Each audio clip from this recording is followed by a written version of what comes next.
I didn't know a whole lot about Luke Cage before I started watching this show, but if there's one thing I know about him now, the guy loves Christmas. It's laser time and we're gonna do a review. Yes, we're gonna review like about movies and comics too.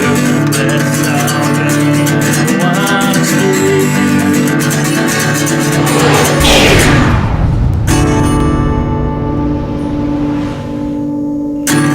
Hey everybody, how's it going? I am LaserDude99 here with you for another Laser Dude review, and I'm here in my new Laser Dude t-shirt. That's right, these are not for sale, this is for me. But anyway, let's get on to what we're really all here for, the review of Luke Cage. This is the third Netflix series from Marvel. They of course have Daredevil and Jessica Jones, and Luke Cage was originally introduced in Jessica Jones, but now he is in his own show.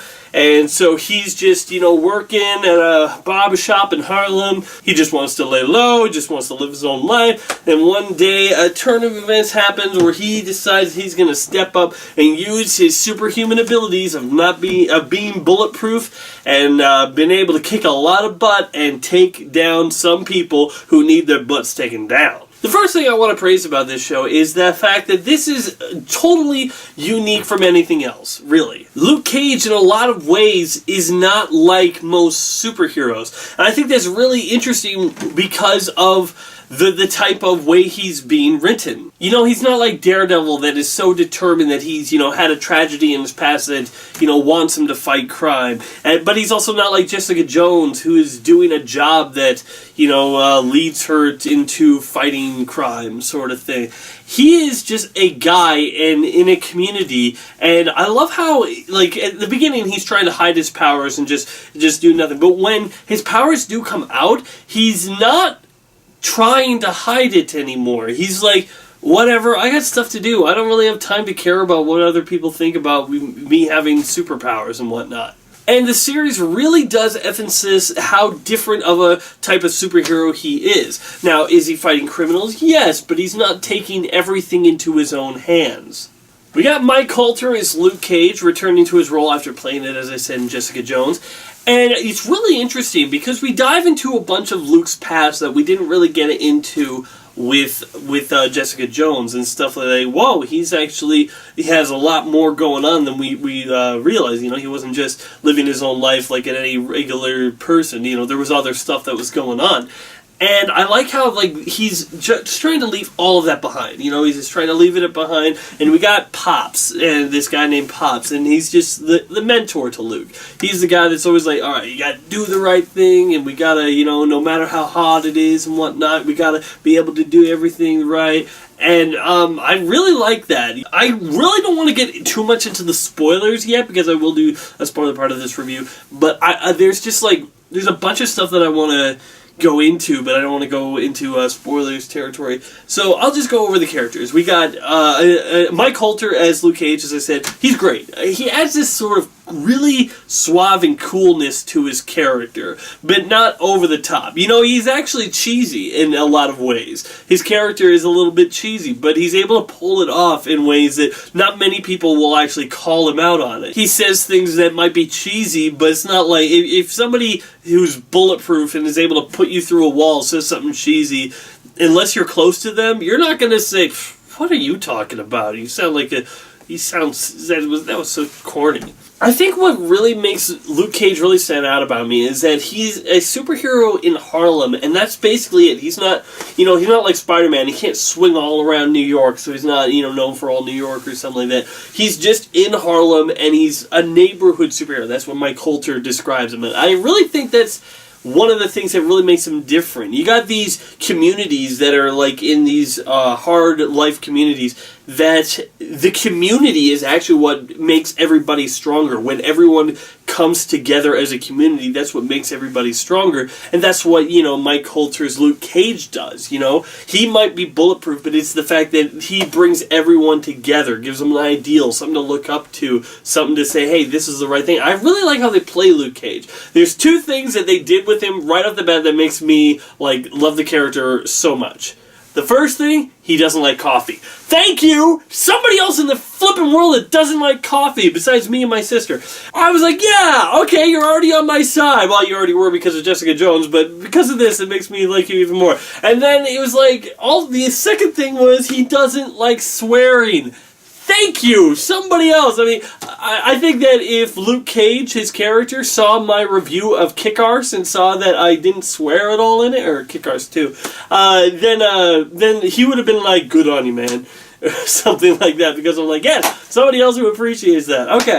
But, you know, that was the type of thing where he's a guy just trying to make the world a better place. I would love to see if Luke Cage ever did a thing with the Avengers or whatnot.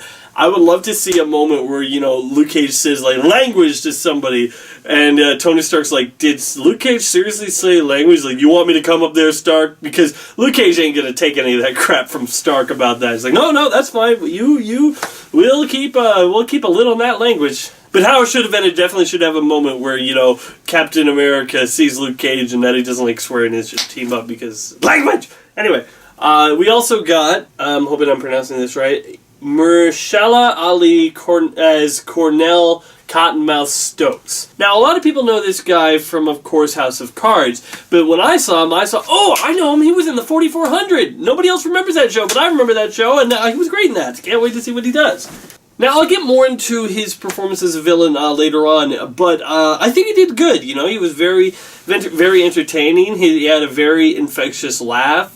He could be menacing when he needed to be. And then, as the series progresses, it takes it into interesting places. We got Simone Missick as Misty Knight. Then she was great, actually. I really enjoyed her character in the supporting cast. It wasn't a surprise to me when I looked up her character. I'm like, yeah, I figured it was a superhero.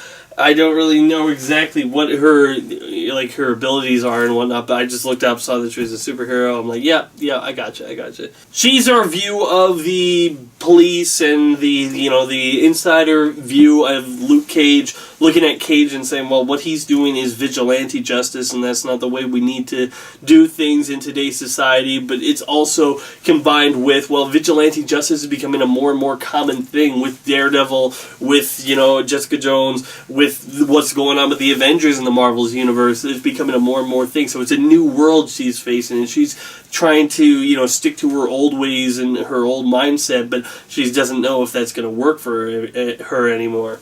And there's other characters that I want to go into later. I'll go into them later. But the story is structured around Luke Cage, a tragedy happening, and him trying to enact justice on it, and of course that stirs up a hornet's nest with the criminal underworld. And here we have a guy who's bulletproof, who can just do things like, there's a moment in the show where they put all of their money in one spot, and normally when you're surrounded by all of your guys with heavy armor and lots of bullets and lots of guns, that's okay, you're safe. But when you're facing against Luke Cage, a guy who could just walk right in and, just go through all your guys, that adds a really interesting, a really interesting twist on the whole thing. I think the series is good because where the story starts has really very little to do where it ends. I like how it just starts with this one little thing that snowballs into something bigger and bigger,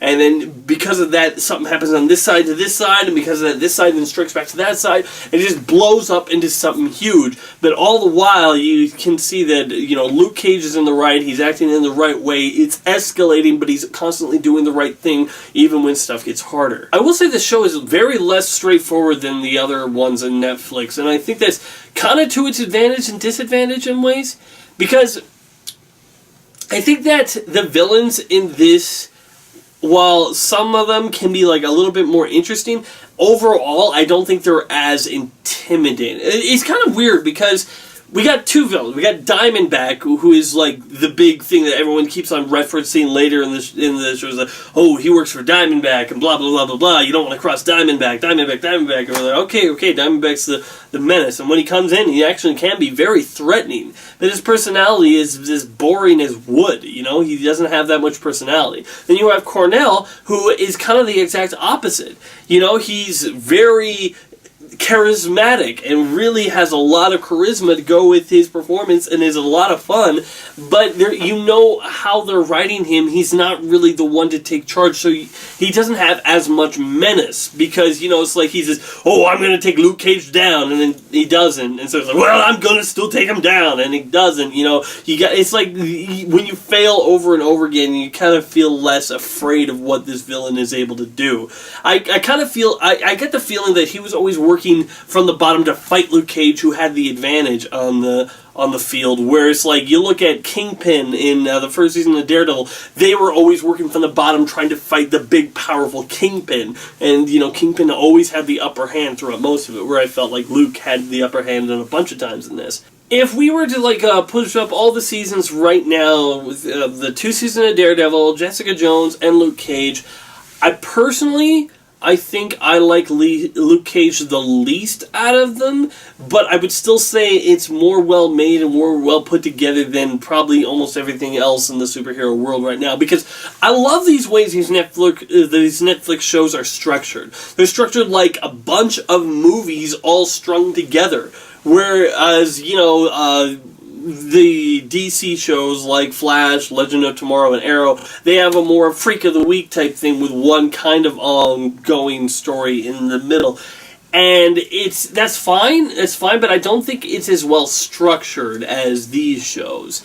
You know, I think that Luke Cage is such a well put together show, because all the characters are always fluctuating throughout the show, and it doesn't end up in a place.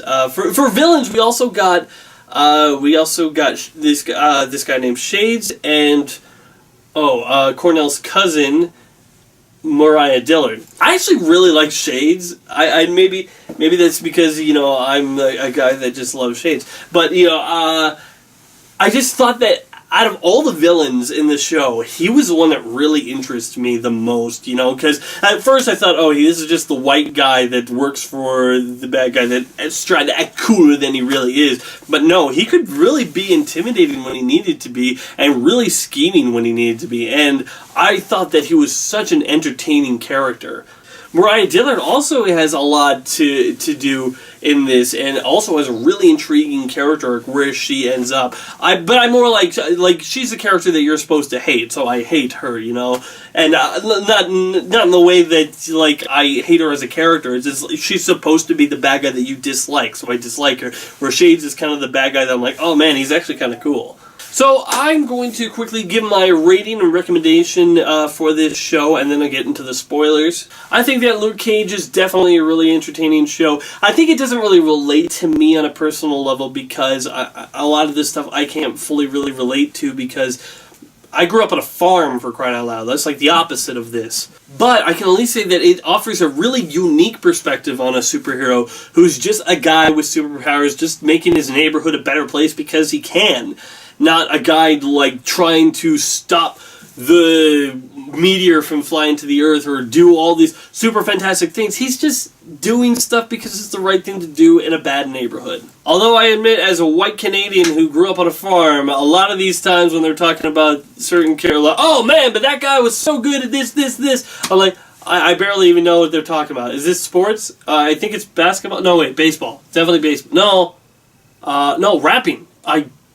Oh my gosh, I just gotta pretend like I know what they're talking about. But in the end, I'm still going to give Luke Cage a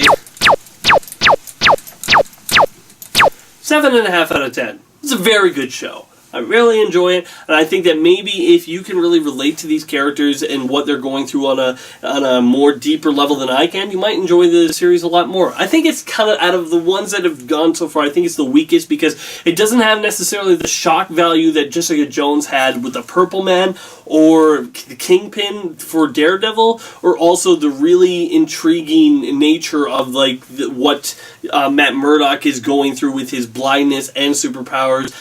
Stuff like that. There's a lot more going on, I think, in those shows. This one is more simple but sweet, and it is pretty dang sweet. Alright, so now for spoilers, this is my spoiler warning. I think that the thing that my biggest thing is just like, okay, there's a lot of great callbacks, because they like the weapons that they keep on getting. Hammer technologies. So I think because Hammer, I believe, would put out of business in Iron Man 2. But I believe like they're like, this is old black market stuff, his old technology that's coming back in. I think that's pretty cool.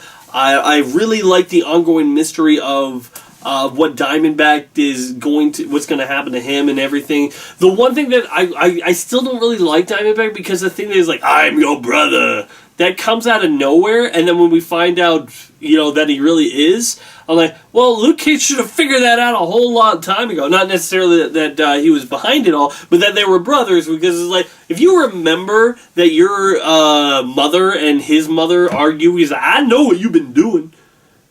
Man, I really gotta watch it with my accents. I'm just doing them because I love doing accents. But, it's like, if you remember that and you just had to walk into a church to remember that, yeah, you should have figured that out a long time ago. Especially when you were in jail and you had a whole lot of time to think. I really do like the callbacks where you see, like, Luke Cage in his original outfit when he escapes from prison, because he has the tiara, the yellow shirt and pants and everything. It's a great callback. There's lots of other callbacks. I kind of foresaw that Cottonmouth was going to die. I didn't necessarily see that it was going to be by Mariah Dillard. But I foresaw it because, as I said, it always felt like he was working from the bottom. And that all the other villains, when the Kingpin was the big thing, or when the Purple Man, he was always working out of a position of power. Even in the moment where he's trapped in the cage, he was always out of a position of power. But I think that kind of sucks because, as I said, he was the character that had a whole lot more personality. The fact that he laughed all the time. That laugh was infectious. You were like, oh, he's shooting a guy. Oh, that's awful. But I think what really gets me is the way this series ends. We got like Luke Cage taking on Diamondback, and then Luke Cage goes to jail. Mariah gets released because Shades kills the girl, and then it's just like ends with Luke Cage being arrested and say, yeah, we know who you are, we know your real identity, you gotta go to jail. I was like, okay, I'm gonna get your lawyer. Claire, I haven't even talked about Claire yet. Claire is back on this show. It's like she's like a magnet for superheroes, It's like she finds Matt Murdock in a dumpster, she runs into Jessica Jones and Luke Cage in a hospital and Jessica Jones, and now she just runs into Luke Cage again here.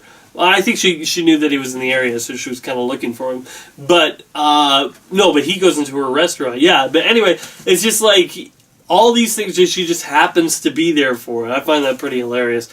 And she plays her role really well. This is the most expanded role she's had. She was only in a couple of episodes of Daredevil, where she's in like the last 5 very heavily in Luke Cage. In any case, I think she was Rosario Dawson was a lot of fun. There was a lot of fun characters. Misty Knight, Shades.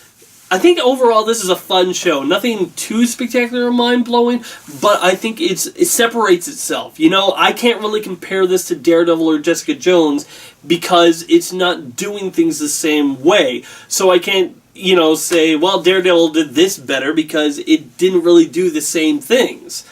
I can say that I personally think that Daredevil is a better show, but Luke Cage offers me a different meal. It's not offering me the same meal, just not as good. So I would rather have a show that is something different but not as good, rather than something that is the same thing and not as good. And as I say, it might not be as good as Jessica Jones or Daredevil, but I think it's still pretty darn good. So that's all I have to say. Thanks for watching, everybody. I'm LazyDude99, and sweet Christmas! I cannot pull that off. Be sure to check out more of my other videos on my channel, and wait for more coming soon.